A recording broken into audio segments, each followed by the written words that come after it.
What is going on? I want to welcome you from half court. I am Shawn Murphy, and today I am joined by, I was going to say something nice about Troy, like my rock, my foundation, my guide in the world of being a Pistons fan, but like this guy just came and tried to punch me over Zoom. So Troy, what's going on, man? What are you harboring today? I'm just ready to kickstart, drop kick, lunch punch this NBA season. Lunch punch? Lunch punch. Troy, that broke me, but I absolutely love lunch punch.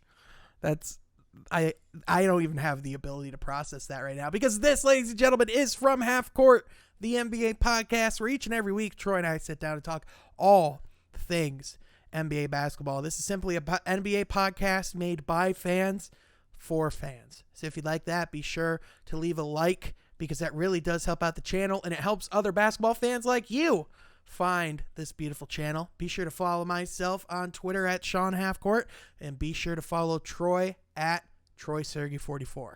There will be some changes coming to the channel coming very soon that I just realized I forgot to tell Troy about. But this podcast and the way it runs ain't going nowhere, baby. So with that, it is time to start the show with our new ever-evolving segment that I'm going to call Simmons Watch. October 4th, 2021. Ben Simmons stranded on the island in Los Angeles, still trying to trick us into thinking he has a jump shot. Now, Ben Simmons misses payment from the Philadelphia 76ers. Troy, what is your gut feeling going into Tuesday, October 5th, on the Ben Simmons watch that we have going on? I think this is going to be our last podcast where Ben Simmons is a member of the Philadelphia 76ers. Really? Okay. Dude, this stuff is just getting too stupid. Too toxic. Stupid. Too toxic, too stupid, too whatever you want to call it. Listen, the fact that Joel Embiid is upset that all the media attention is on Simmons versus Simmons, the guy who choked during the playoffs, versus Joel Embiid, the real franchise player of that team, the guy who did show up to the NBA playoffs this past year and who is ready for training camp, who was a potential MVP candidate last year. And the media is not talking about him. They're talking about the guy in LA who supposedly has a jump shot now. This is getting too ridiculous, too toxic, whatever you want to call it again. But yeah, if Philadelphia is smart, they're going to take anything within reason that they can get. Yes. Yeah. So, just some updates, because there has been a lot that's happened since we've last recorded. So Ben Simmons did leak from his camp that another reason why he wants to leave the Philadelphia 76ers is not only because of everything that happened with the playoffs at the end of last year, not only about how he's been managed since the beginning of being a Philadelphia 76er, which you can certainly point out flaws. Nonetheless, he didn't shoot the ball. But one of the things that he said as to why he wants to leave is because he does not want to play alongside Joel Embiid going forward. It has been reported that Ben Simmons would like to reportedly start at the 4 or the 5 and play in a system that is very similar to that of Giannis in the Milwaukee Bucks, where he has an open lane to the rim and can also dish it out to shooters. And in response, Joel Embiid cited to media, quote, "Our teams have always been built around Ben Simmons' needs, so it was kind of surprising to see what was said. You can go back to the reason we signed Al Horford. We got rid of Jimmy Butler, which I still think was a mistake, just to make sure that he needed the ball in his hands." It was also said that by Joel Embiid that he felt that it was borderline disrespectful which is a very striking change of tone, especially because of the fact that towards the beginning of training camp, the talks were way different, and Joel Embiid was more so talking about how he wanted to continue to play with Ben Simmons and how he wanted to continue to team with him. But now with Ben Simmons clearly allowing this to leak from his camp, this is clearly, in my opinion, a chess move by the Ben Simmons camp, because ultimately, if you get Joel Embiid on the side of wanting Ben Simmons gone, then you won, because at that point is when the Philadelphia 76ers have to get rid of Ben Simmons, and I think we are at that point. So that's my personal gut takeaway. But Troy, what hits for you listening to everything that's been said over the past week? I mean, I know you said it's all just stupid, but would you like to kind of elaborate on this part specifically? Yeah, I think what you said was really good with, wanting a, I guess, offense that centers around him. When last time I checked, I mean, he kind of played that point forward role that really much did have an offense surrounded around him. So, I think when I hear that, I don't hear the voice of someone who wants to win, or especially win a championship, right? There's difference in winning, a couple playoff series and whatever, but to win a championship. And that should be really the goal of any NBA player, let alone an NBA All-Star. Right. So I guess I hear a lot of self-centered, give me the ball. Mm-hmm. I'm in it for the paycheck and the stat line kind of talk, in my opinion, which is unfortunate because I didn't really see that a ton in Ben Simmons' character, but how he performed this past NBA playoffs, if I were any GM, even of a low caliber team, like, dare I say it, the Minnesota Timberwolves, I don't like hearing that language at all. Right. Yeah. I do agree that to a certain extent, I do feel that there is some self-centered tendencies to this, because, I mean, to your point, it is really focused on around what kind of basketball he wants to play. I think there's certainly merit to the fact that if he was put in that kind of position, that I think he could thrive. And I think in a lot of cases, you can look at talent throughout the league and say that if they were in a different situation, that maybe they can thrive. But I think Philly, not only did they give Ben Simmons all the tools that he needed to succeed, including but not limited to playing with Jimmy Butler, playing with Tobias Harris, playing with Al Horford, playing with Joel Embiid. And then on top of that, having vets like JJ Redick, like Robert Covington at one point, Dario Saric. I mean, listen, there were a lot of pieces on this team that for a while really did fit really well around Ben Simmons. But I think what we saw not only last year, but the last couple of years, is that eventually it was only going to come to, like, we had to figure out who the franchise player was on this team, right? And Joel Embiid and Ben Simmons were both kind of given this opportunity of, hey, it's time to prove yourself. And what did they do in those situations? Joel Embiid became a perennial MVP candidate. He became a top 10, perhaps even a top 5 player in the league. He's revitalized the center position. He's shown certain skill sets that people have likened to Akeem Olajuwon. I mean, if we're having that kind of conversation, that is a special center, right? Whereas Ben Simmons, the conversation is going the other way of, well, it's clear that he's better than this. It's clear that there is something there that is getting untapped as far as his potential. Because the thing is, if Ben Simmons could shoot 70% from the free throw line, we wouldn't even be having this conversation.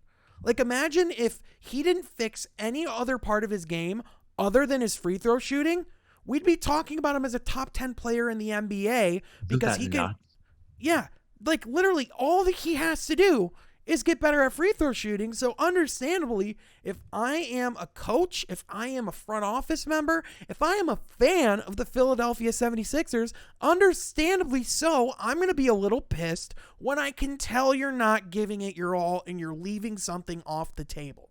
So that's just where it is. So, listen, ultimately, I do feel bad for Ben Simmons in the sense that he really is in a crappy situation where he feels like he has to go. He feels like he's in a situation where the Philadelphia 76ers fan base is putting him behind the eight ball a little bit because, that does suck because ultimately it wasn't all his fault that they lost. But the thing is that you are the one who passed up that shot towards the end of Game 7.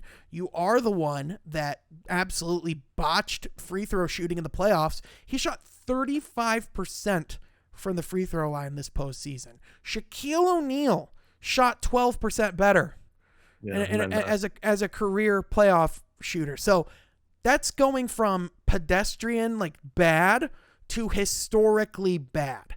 So at the end of the day, like, you could say that you're upset with what people are saying about you and that you want to go improve yourself.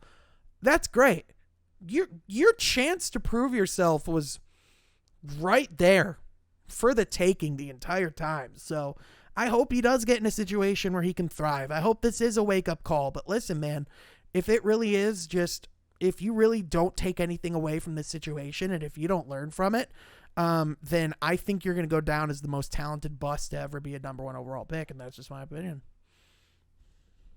So that's kind of, I don't know if you have anything to go off of on that, Troy.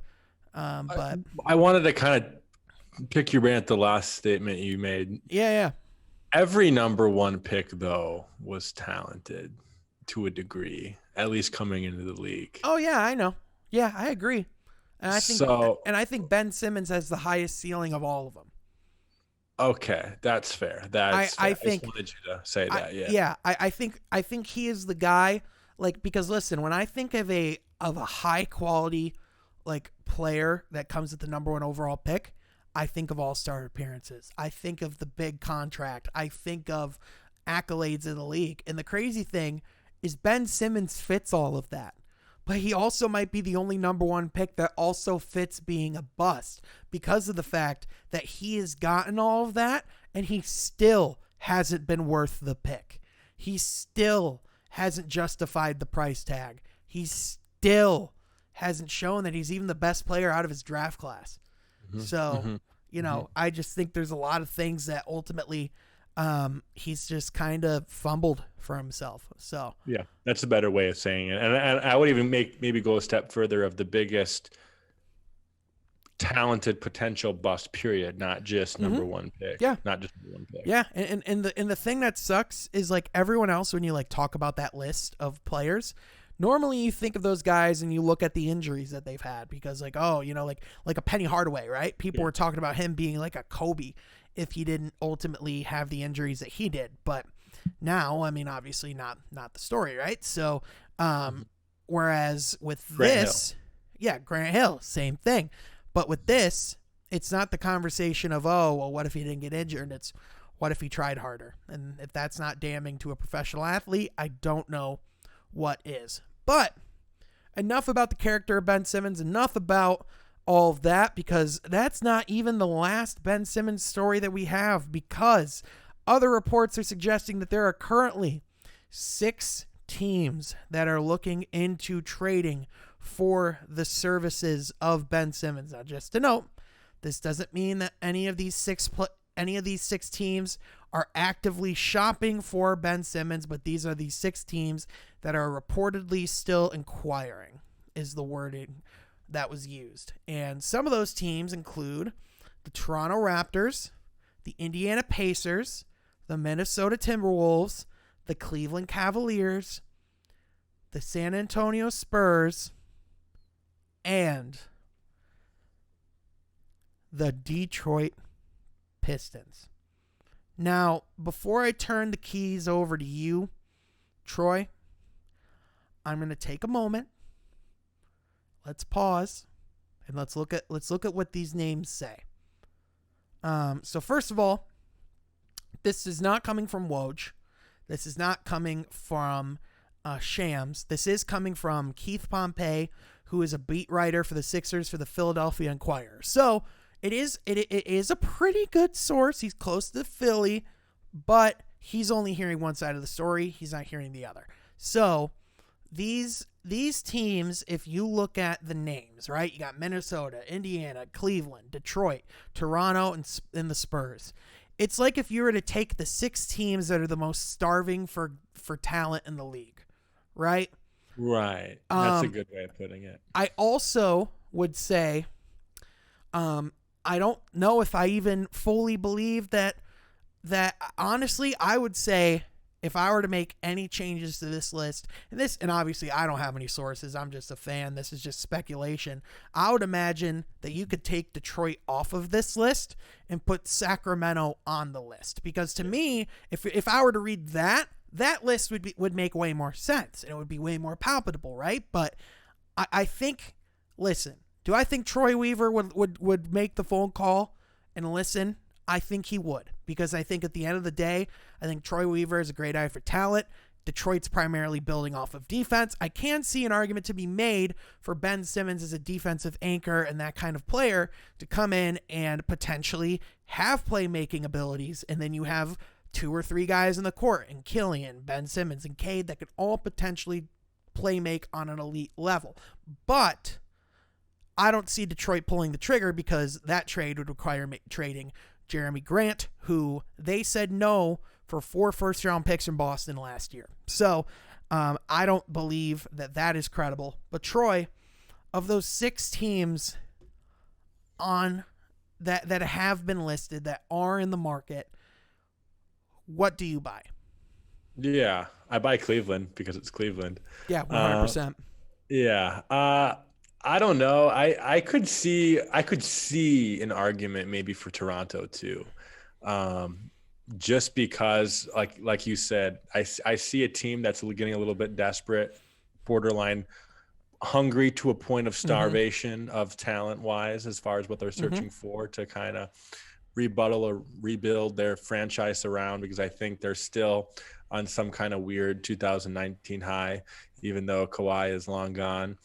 And Minnesota was on that list, right? Yep. And obviously they're the number 1 favorite for obvious reasons we talked about last podcast, with him fitting that team somewhat well. And I think making him a first or second option with Cat would be a good fit. So I see Cleveland probably, for some strange apparent reason, being the team that would probably try to pull the gun the most. And I see Toronto as a close second, with them just trying to put pieces together. And I see Minnesota probably as the most reasonable fit. But I don't know how desperate they would be to try to pull that trigger. So yeah, I think honestly right now, if I were to say a team that is in the driver's seat, in my opinion, I think it's the Indiana Pacers, because I think... Oh my gosh. Well, let's talk about that. Yeah, so I think they're in the driver's seat because, first of all, I think they have the most assets to offer as far as draft capital goes. And if you're Daryl Morey, what I see in draft capital is tradable assets, right? So actually getting assets in return for Ben Simmons, they could probably get 1 or 2 first-round picks, possibly even some second-round pick compensation for Ben Simmons as well. So that's one thing, because Indiana does have a decent amount of assets built up. The other piece of it is Rick Carlisle is the head coach of the Indiana Pacers, brought back to Indiana. And I think if you're looking at the Pacers, you have him on a 5-year contract. You're probably going to want to keep Rick Carlisle relatively interested with staying an Indiana Pacer long term. So what better way than getting a guy like Ben Simmons? And plus, let's face it, the Indiana Pacers have not exactly been very relevant over the past, 15 years outside of the Malice at the Palace. Even then, the only time people talk about him now is the Malice in the Palace. That's incredible. Well, hey, they made the Eastern Conference Finals in 2013. Well, yeah, but I mean, outside that was the exception to the rule. Like Paul George, the story with Paul George was mostly, when is he going to leave Indiana? And his answer was ASAP. So, and then the other thing was, wow, this Victor Oladipo guy, he's too good to be true. And he said, yep, I am. And so now all you have is, you have Malcolm Brogdon, who, good player, but he's the most Indiana Pacer player humanly possible. Just not going to wow you, but you'll blink and you'll have 17 points a game. You know what I mean? You have Karis LeVert, which Right. a pairing of Ben Simmons and Karis LeVert sounds pretty fun. Mark my words, if there's a trade that happens in the next week, it's the Indiana Pacers. If the trade doesn't happen for another month, it's the Minnesota Timberwolves. Because I think the other thing you have to consider, they don't even have a proper front office right now in Minnesota. Do you think they're going to let the interim president of basketball ops decide who's going to trade for Ben, decide like what we're going to trade for Ben Simmons? Like that's too big of a responsibility. Now they could trust him. I could be wrong. They're desperate. They probably want to pull the trigger, but I'm not exactly optimistic. Yeah, that interim could come out as a hero if he gives like the littlest assets ever and takes like the most desperate thing that the Sixers could offer. Also, can I just say too how annoyed Andre Drummond it looks to Joel Embiid as a teammate so far? Like, can we point that out? Like Joel Embiid leaving him hanging, all the side eye looks we get with them. Like, he just doesn't look. That's not gonna last, is it? That's got to be a trade by the deadline. So, yeah, to think they were once rivals, right? Yeah, not rivals. They hated each other. Yeah, that was beef. That was the beef and potatoes, man. But we've talked about this on our podcast, like back in March when I was a special guest of what possible scenario would a team be calling Philadelphia and be like, "Hey, man, what can I get for Andre?" Or what do you want for Andre? A team that's looking to contend and possibly get like a rebounder, like Boston, they're still in dire need of a big man. But we saw last year with the Lakers how much of a non-asset he was to the floor. We saw Right. That is true. However, I think this is the first time Andre Drummond's actually felt pressure in the fact that this could actually be his last shot. Because here's the thing. Here's my argument, okay? Because when he was brought into LA, he was brought in as a piece of their future. Frank Vogel said, "We see Andre Drummond as a piece for the Lakers beyond." Like that, like he was considered a cornerstone, even getting brought in off the buyout market, which people forget. And then to be benched in the playoffs like the way that he was, to be let go off the Lakers roster the way my argument. The way he was. Yeah, it is your argument. Because yes, I agree. This is the worst his stock has ever been.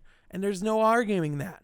My argument is his stock has never been lower. Therefore, he's never been cheaper. And so if I'm the Boston Celtics, if I'm the Toronto Raptors, if I'm a team that's on the fence of either being a contender or a team that's looking to acquire young assets to build around, I'm looking at Andre Drummond for how cheap he is and for how high his output could be and saying, if we don't like him, we'll just waive him. He's cheap. Mm-hmm. He's the backup center in Philly right now. This guy thought he was going to be on a max contract a year ago. Our fans were borderline talking about it too in Detroit. Mm-hmm. Andre literally said, do you remember the season he got traded going into that season? He said to the Detroit Free Press, I'm going to be a free agent this summer. I think I'm the only one that's due for a big contract. He legitimately thought that we were going to sign that piece of paper. And if we wouldn't, someone else would. Yes. It's crazy. Remember when there were rumors that Charlotte was going to sign him for $90 million? Even Charlotte was like, God, no. Please, I forgot about that. But what did Cleveland end up signing him for? Cleveland didn't sign him. He picked up his option, remember? He picked up his player option because that's why he was going to be a free agent. That's right.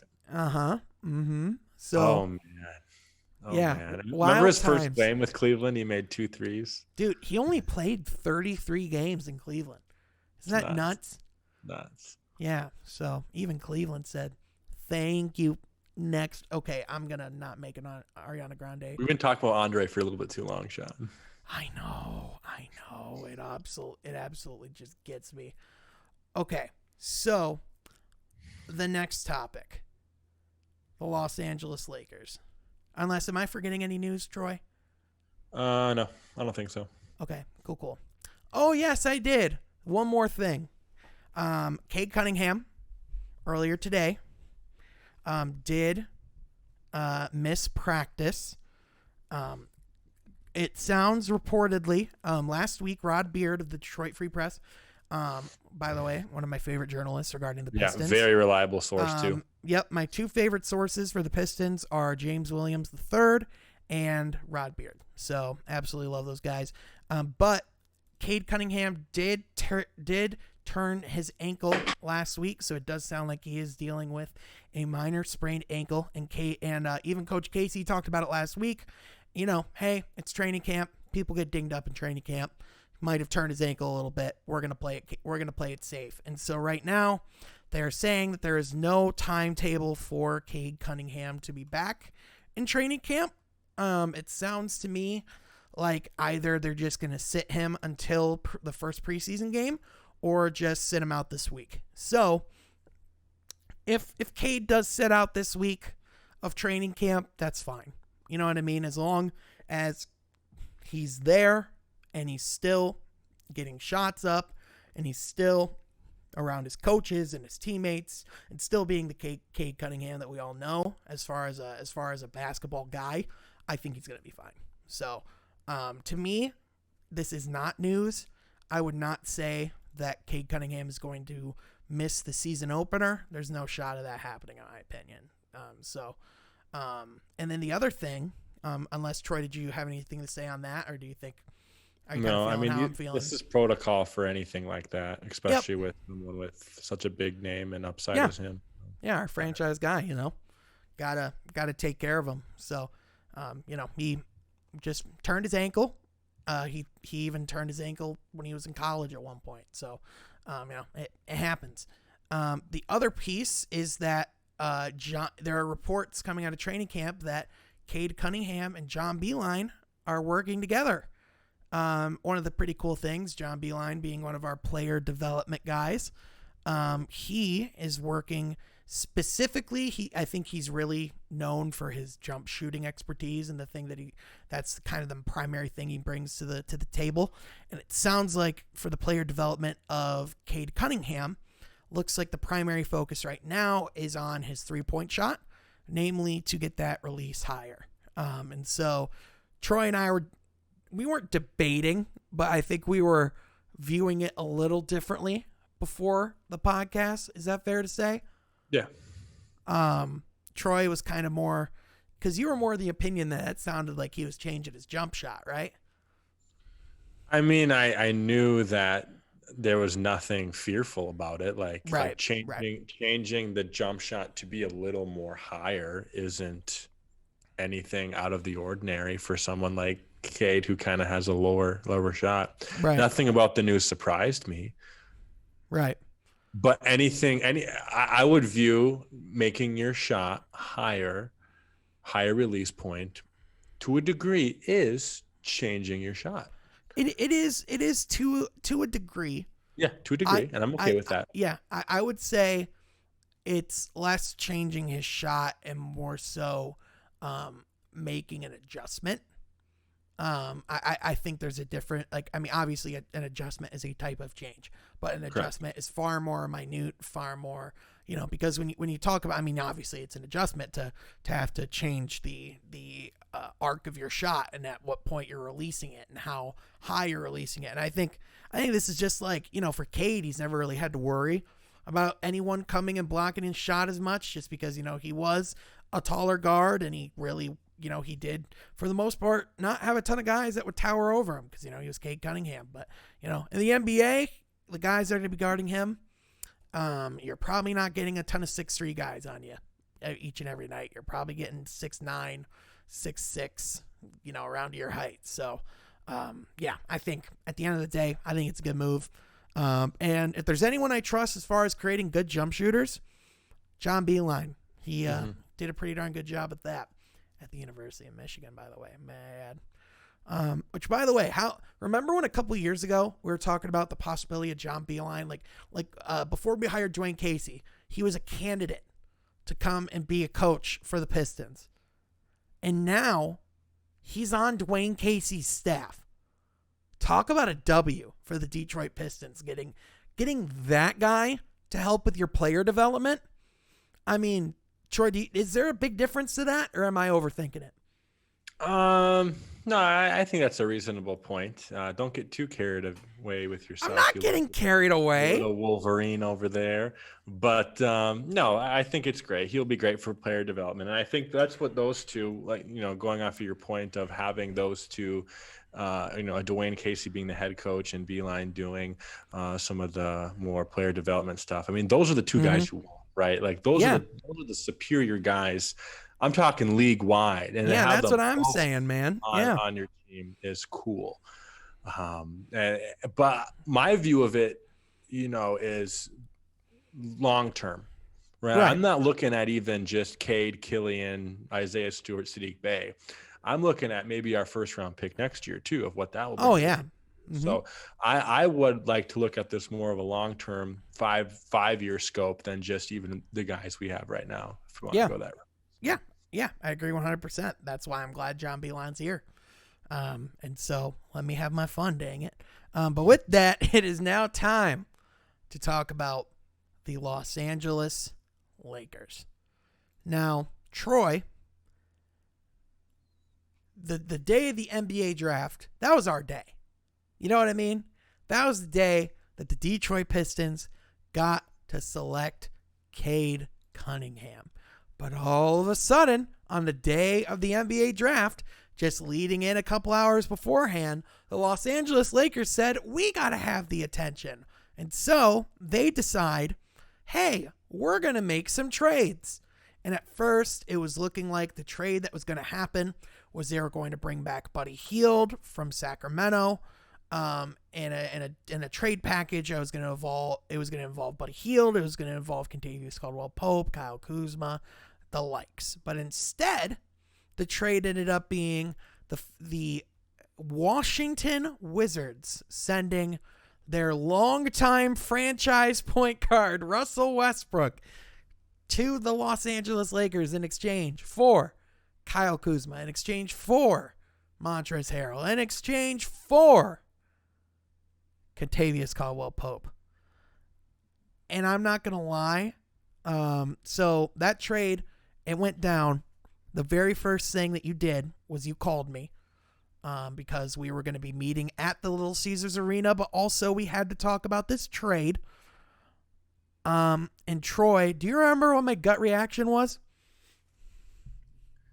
Why the heck would they do that? It makes no sense for the Los Angeles Lakers. Why is your impression of me? Why do I sound like Bernie Sanders? It is an outrage. It's not good for the Los Angeles Lakers. The 1%. Like that sounds like Bernie. Okay, anyway. So, yeah, I thought it was a freaking terrible trade. And as I've let it marinate, I still don't like it.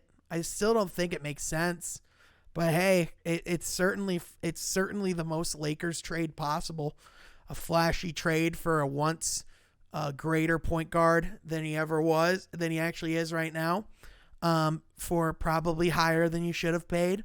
And now it could either really pay off or really screw you over. So, hey, I'll sit down and watch the fireworks, Yeah, absolutely. I like a little fireworks show. So, and I think, as weird as it is, I think the Lakers. I'm not sure if. Okay, so they had a first round exit this past year as the 7th seed. Yep. Right.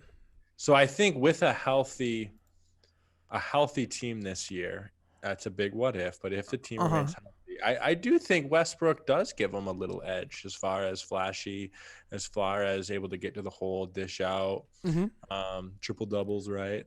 Yeah, I have a hard time saying the Lakers got better, but I don't think they got worse. All right, yeah. So let's go over the trade as to what it officially was. Now, I could go over the whole thing, but to be honest with you, it turned out being a 5-team trade just to make it happen.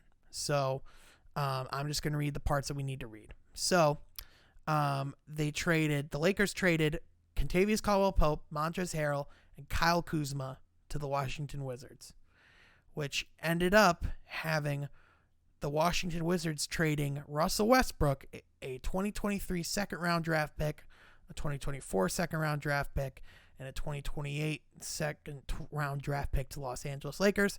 It also had some pick swaps and all that stuff that were a part of it. The kind of monstrosity that makes that thing work on paper, right? And in addition, the Los Angeles Lakers also signed Kendrick Nunn, Talen Horton-Tucker, Dwight Howard, Wayne Ellington, Trevor Ariza, Malik Monk, Kent Bazemore, and Carmelo Anthony on the same day officially.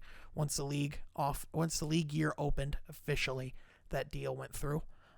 In addition, they signed Pistons legend DeAndre Jordan on a contract, as well as Rajon Rondo, and traded Marc Gasol to the Memphis Grizzlies, who is now just retired. So, yeah, there was a lot that happened, Troy. Another Pistons legend too, Sean. Yeah, two Pistons legends. Trevor Ariza and Wayne Ellington. I was thinking more Wayne Ellington. But. Hey, Pistons legend Trevor Ariza. Trevor Ariza, absolutely great work for us last year. Didn't play for us, so we got the number 1 pick, and he played for Oklahoma City, and they did not. So that is all that matters. They also let walk the player in the NBA that blew the biggest payday. So good for them. Why am I blanking on his name right now? What the heck? He signed with the Boston Celtics. He was the point guard. They offered 4 years, $84 million. Is it Landry Shamet? Yeah. No, it's not Landry Shamet. I'm thinking about Dennis Schroeder. Dennis Schroeder. Yeah, why was I blanking on his name? What the heck?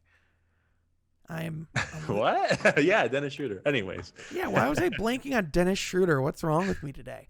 My goodness. But yeah, so they had a rather action-packed, chaotic season. This also is the oldest roster in the NBA and one of the oldest rosters in the history of the NBA. So, a lot of flashy names on paper. Not quite prime Carmelo Anthony, not quite prime Dwight Howard, but, and definitely not prime DeAndre Jordan. But hey, they got some depth at the big. They added shooters who, if they stay healthy and can be serviceable, then that could be good enough to get you to the finals. That's how the West is. But ultimately, to me, and I don't think this is a secret to anybody, that the X factor for the Los Angeles Lakers is that they will only go as far as Anthony Davis takes them. Yeah. No ifs, ands, or buts about it. And that is, at the end of the day, what it comes down to. So, Media Day was rather interesting with them. Did you watch any of the Lakers stuff for Media Day, Troy? Rajon Rondo said that Westbrook is out to get him. I did not see that. Yeah, that happened. What How come I see the little tiny random stuff and you see all the big stuff?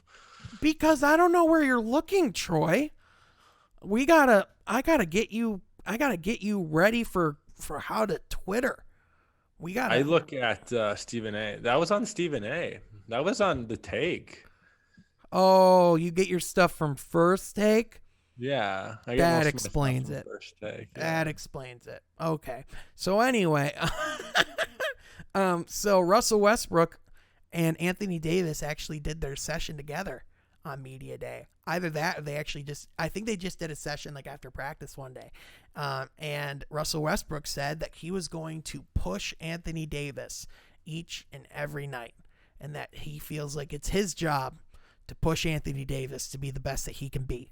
My question is, what the hell does it say about you that you have to bring in Russell Westbrook to push you every night to be the best that you could be? Why do you need that for a superstar? You I don't. don't think you need that. Yeah, I was going to say that. You don't need that at all. You shouldn't. That's the problem. I mean, if you're looking for what's wrong, there it is, right there. I mean, I don't know about you, but if there's anyone that's even questioning my drive, that is a especially coming off of a season where you were the defending NBA champions, and now people are questioning your effort. I mean, and don't get me wrong, he came into camp and he looks like he's in really good shape. But he's not. But it's not like he comes in terrible shape every year. I mean, last year he did. It was a well-known. It was not a well-kept secret that he was not ready for an NBA season last year. But you know, it caught up to him at the end of the year, right? Yeah, yeah. Do you think it is effort, or do you think there's parts of his game that are holding him back too? Like, what do you think? I don't think it's effort. To be honest, like I view that as kind of a cocky statement from Westbrook. I mean, I think I don't know if it's cocky. I think say what you will about Russell Westbrook, but the one thing you can't really question from him is his effort. Sure. No, I see that. But going back to Davis, to be honest, I didn't think he looked insanely in shape, to be honest with you, like with the highlights from the preseason game against the Nets the other day. But I think he means business. He's going to be giving it all. And like you said, the Lakers' success does depend on him, not LeBron, not Dwight Howard, not Westbrook. Turns out, breaking news, you heard it here first. It is not on Dwight Howard. We are not expecting that. Right. So at the end of the day, it's going to come down to AD and his performance. And at the end of the day, if I'm a Lakers fan, that doesn't necessarily scare me to a degree, because I think AD has it together. You know, I think he's the best offensive 7-footer in the game. Kevin Durant. Okay, I still don't really view him as 7 feet, but you're right. Yes, by technical standpoint, you're right. Giannis Antetokounmpo. Okay. A year ago right now, I wouldn't have said Giannis is better than AD, but after that playoff performance. After that finals run, man, that changed everything for me. It really, same here. Okay, I forgot Giannis existed, but we're back. And yes, no, but seriously, Giannis and AD play different though. They play different styles. And I think with that being said, there's no one like AD really in the league that can put up his type of stats. Right. So with that being said, I'm not too worried if I'm a Laker fan. I'm just worried about health more than anything. Like seriously, like I don't, if I'm a Laker fan, I do put my faith in AD, a healthy AD.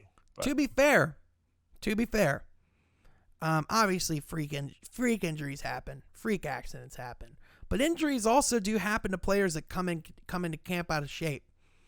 And I do think it is fair to say that that health is also tied to your conditioning. It's tied to what you're doing in the off season, because that's always been the gripe and the talk about Anthony Davis in the background is the fact that people just don't think he works that hard in the off season, that he takes it that seriously. I would imagine, and I expect that that's different, especially if you want to stay a Laker, especially if you want to stay a teammate with LeBron James, because here's the piece we're not talking about.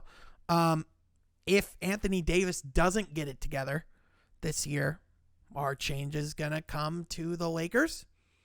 Because I know there's a guy a couple states north of you up in Oregon playing for the Trailblazers that would be happy to be teammates with LeBron James.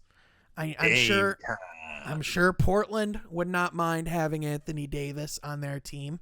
So I'm not saying that's even on the table. I'm not. That's not going to happen. But it is the point that Anthony Davis knows that at a certain point you got to put up or shut up. And I think now is the time that he's going to really grow as a player. And I think this is when we're going to see Anthony Davis go from an all-star to a superstar. That is, if that happens, I see the Los Angeles Lakers making it to the finals.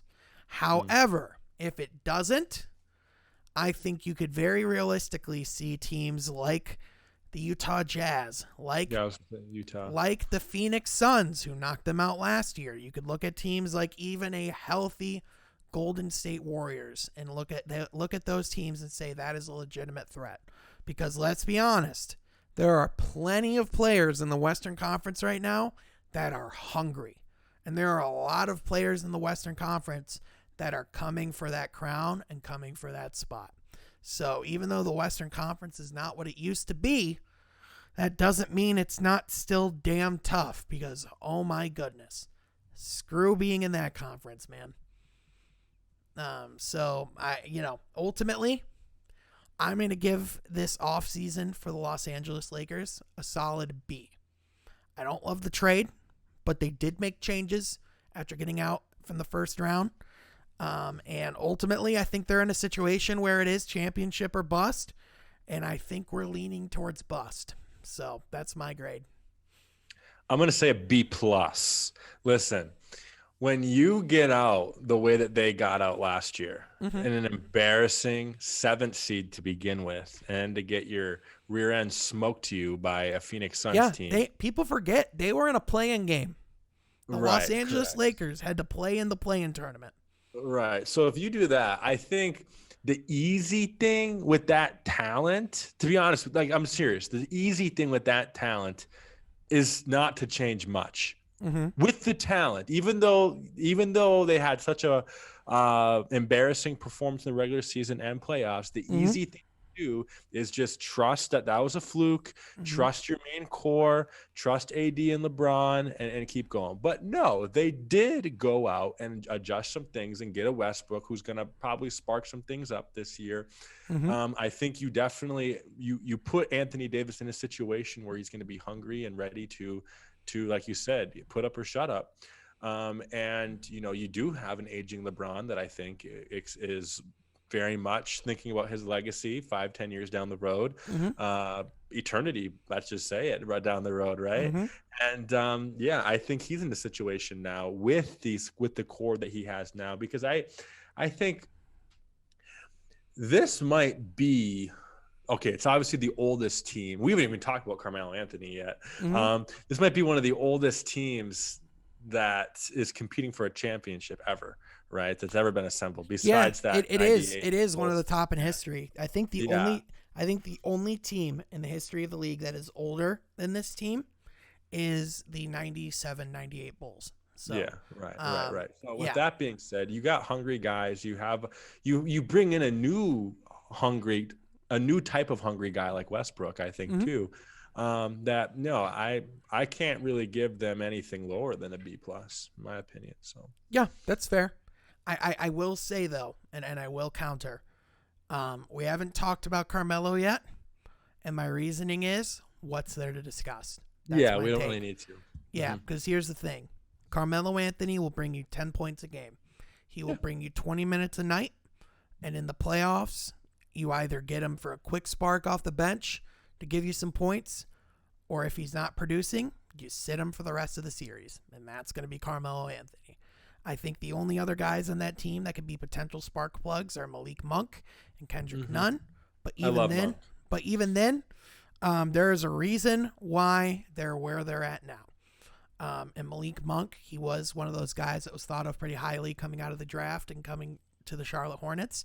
And there were points where he could put up 30 points in a game, but that didn't happen very often. And so he is in a situation where if he can get you a couple wins a season, I was listening to Brian Windhorst from The Jump talk about this actually earlier today, and just talk about, how he can be a spark plug player and how he can come in and make an impact. But ultimately, he's not expected to do much else. And I think even though it was a surprise that he got to that point and had to sign with the Lakers, I would say there's a reason why. So I think it's just an important reminder. Sure. But with that, Troy, it is now time for us to head to Mount Rushmore and take a stop at Legacy Lane. That's right. You thought I was going to mess it up, but I didn't. We are now talking about a new player on our Legacy series, Troy. Who is it that we're talking about? And this is today? actually, as of for now, we might jump back. Who knows? weeks, months down the line. But this is going to conclude our legacy series. So to do a little refreshing, first one we did was Stephon Marbury. Ah, yes. Second person we did was Richard Rip Hamilton. Rip Hamilton, yes, sir. Third person we did was Antoine Jameson. Antoine Jameson. Fourth person we did was the Elton Brand. Elton Brand. No, you call him, what's his name? Chief Stew or whatever? What they call him? Hold on. Let me pull it up. I forgot about that. Chief Beef? Yeah, it was Beef Keef or something like that. Let me pull it up, though, because that's important to not get wrong. It's worth bringing up again. It's Chief Beef. Chief Beef. There we go. Chief Beef, Elton Brand. Otherwise also known as Slant, Horse, Old School Chevy, and EB. I think Old School Chevy actually does do justice for Elton Brand. It does, but it also just kind of feels like an insult. Boy, you ain't nothing more than an Old School Chevy. Anyways, our fifth and final legacy at the small forward position, season 1, right, is going to be the 9th pick in the 1999 NBA draft, the 4-time NBA All-Star from UNLV, the Shawn Marion. Shawn Marion. Not Sean Murphy, Shawn Not Marion. Shawn Murphy, definitely not me. Shawn Marion, a.k.a. The Matrix. The Matrix. Wow. That's actually a sick nickname. That is kind of a cool nickname. So, Shawn Marion, he comes to the league, I believe, with the Phoenix Suns first, if I had to guess. Bumbled around a little bit till he found Dallas, where he had majority of his career and probably the most success with the Mavericks. That was they were finishing number 1 in the West that mid to late 2000s year with Dirk and stuff. Unfortunately, one of the years I think they had the best record in the league, but then they got knocked out in the first round. The 8th seeded Baron Davis Golden State Warriors. So that maybe does a little bit of tarnish on Shawn Marion's legacy, but whatever. But he was a part of some really good teams, a starter on some really good Mavericks teams in kind of Dirk's peak. What's interesting about Dirk, we're not talking about Dirk, but Dirk really, when he won that championship in 2011 against LeBron and the Heat, that was not peak Dirk, right? That was kind of downfall Dirk that won that title. That was kind of like the beginning of the end. Yeah, That was like his final year of productivity, it felt like. Right. So Shawn Marion was a second, third, or probably a third option on that Mavericks team where Dirk was having his peak. So he was very much a role to top 3 option on the best team in the league, which is pretty cool. That's super cool to think about. So Shawn Marion does that. What's interesting about Shawn Marion is he had that jump shot.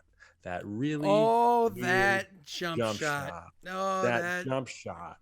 That literally looked like this one kid on my 5th grade basketball team. Shout out to whoever that kid was. So Troy, I hate to stop you, but did you say the most notable years of Shawn Marion's career is when he was a Dallas Maverick? Yeah, but probably the Suns was a little bit too. Oh, the Raptors too. He had a good stint with the Raptors. Okay, so let's start with this. So, Phoenix Suns from 2000 to 2008, right? Or 2007 was his last year there. 06, 07 was his last year there. Amari Stoudemire, Steve Nash Suns. Shawn Marion, 4-time All-Star, all of his All-Star appearances as a Phoenix Sun, averaged up to 21.8 points a game. That different athlete on the court, that defensive specialist that could also get you a bucket. The one time that his 3-point shot was actually halfway decent, that guy, Shawn Marion, is not the first, Shawn Marion. is not the first Shawn Marion that comes to mind. I guess I wasn't okay.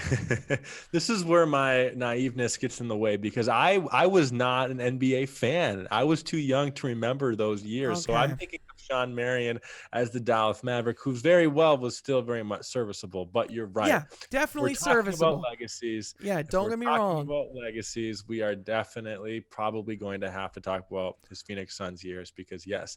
And I think that probably even makes a point of the host of this segment, forgot about that years because those were very underrated years. And I think a lot of the players we talked about, like even Antoine Jameson with the Wizards and Elton Brand, with the Clippers. I mean, those were very serviceable stats and forgotten really. And I think that's why I wanted to do this series to begin with, was because these guys put up bucket number stats, like seriously. And we don't really talk about them anymore. We talk about the memes towards the end of the career because that's when we're like middle school or whatever. But what I love about Shawn Marion is that, he could get a bucket. He was serviceable. He could get to the hole too. Very aggressive, very athletic to the hole. So I think that the fact that you had to call me out on that, I think proves a point to why we needed to do a series on legacies and why we needed to especially do one on Shawn Marion. Oh, I appreciate that. And that Suns team was definitely underrated for sure. And Nash won an MVP there too. So the fact that Marion played under Steve Nash and Amari Stoudemire, as well as, the Dirk and the Jason Terry squad too, that does a lot of justice to his and his ability to go to Dallas and ultimately get the championship that eluded him in Phoenix is a great step of his career. Right. I will say, as someone that was a big fan of that Phoenix Suns team back in the day, that did dread every single time that Detroit had to play them on the calendar. They were the one team that I did not look forward to playing because I never was confident we could beat them because they were just so explosive. The year that the San Antonio Spurs ultimately faced us in the finals, there's a case that should have been the Suns that year. There were multiple cases. Like I even remember the last year Shawn Marion was there and kind of like the beginning of the end in Phoenix. Like the ultimate moment, like there was a series where they played the San Antonio Spurs in the Western Conference Finals. And then all of a sudden, like Steve Nash got heavily fouled by a San Antonio Spurs player to the point where he was side-checked into the scoring table. Like it was gruesome. And so if that didn't happen, you could very easily make an argument that the Phoenix Suns would have had an NBA championship back then. So Shawn Marion was just to touch on that first piece, he was a bucket. Yeah. Absolute bucket. So I'm sorry. Go ahead, Troy. No, that's all fair game because I think the teams that he played for, I think, do justice of his performance too, that he was a part of that he was a rock solid piece of that cornerstone. So yeah, Shawn Marion, great. Raptors, he played a little bit after Dallas. That is kind of the start of the end, right? Yep. So we'll play a game. Yeah. So he's been on 5 teams in his career, right? Okay. We got the Phoenix Suns, got the Dallas Mavericks. You already said Toronto. You said, what were the other 2? I know Cleveland at the end. But then he also played for 2 years before he got to Dallas. He played for 2 years, and this was even before he got to Toronto. Okay, so this is before Toronto. He played after Dallas. He played for a year and a half on this team. Okay, give me 2. No, before Dallas. It was after Phoenix, before Toronto, which was before Dallas. Okay, Miami, that is correct. Oh my gosh, I got it. He was on that Miami squad with the end of Shaq and towards the end of Shaq and Dwayne Wade playing together. And peak Dwayne Wade, right? Mm-hmm. That's right. I do know. I knew it couldn't have been any of the Western teams. I knew it couldn't have been any of like the Hornets or Celtics kind of teams. Yeah. He was just one of those guys where he kind of looked like he could fit in a Heat uniform. No, that was my guess, and I knew it couldn't have been Houston. So yeah, 100%. That's good. It's really good. By the way, Troy, current Hall of Fame probability. Ooh, this is important. According to Basketball Reference, what is your guess? 9%. It is at 75.6%. Oh. Which I find surprising. We might actually probably more than likely, it's good to bet money on it, that we will see Shawn Marion in the Hall of Fame. We very well could.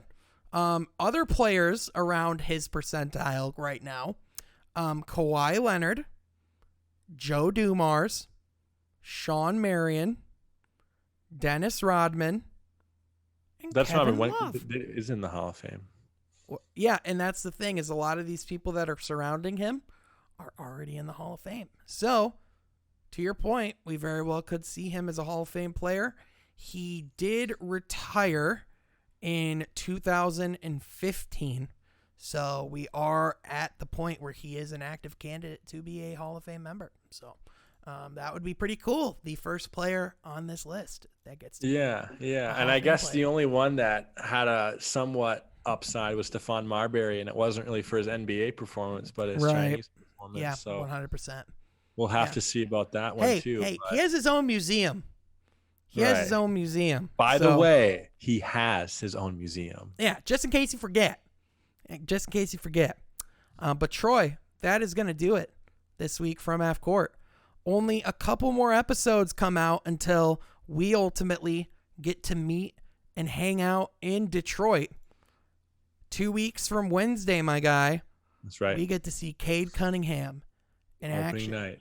Yep. So, with that, I want to thank you so much for joining. You can follow me on Twitter at Sean Halfcourt. You can follow Troy on Twitter at TroySergey44. This has been From Half Court, where each and every week we sit down and talk all things NBA basketball. Be sure to leave a like. Be sure to subscribe and comment below what you think of the Los Angeles Lakers. And with that, I will thank you so much for joining, and I will catch you next time from Half Court. Be sure to subscribe.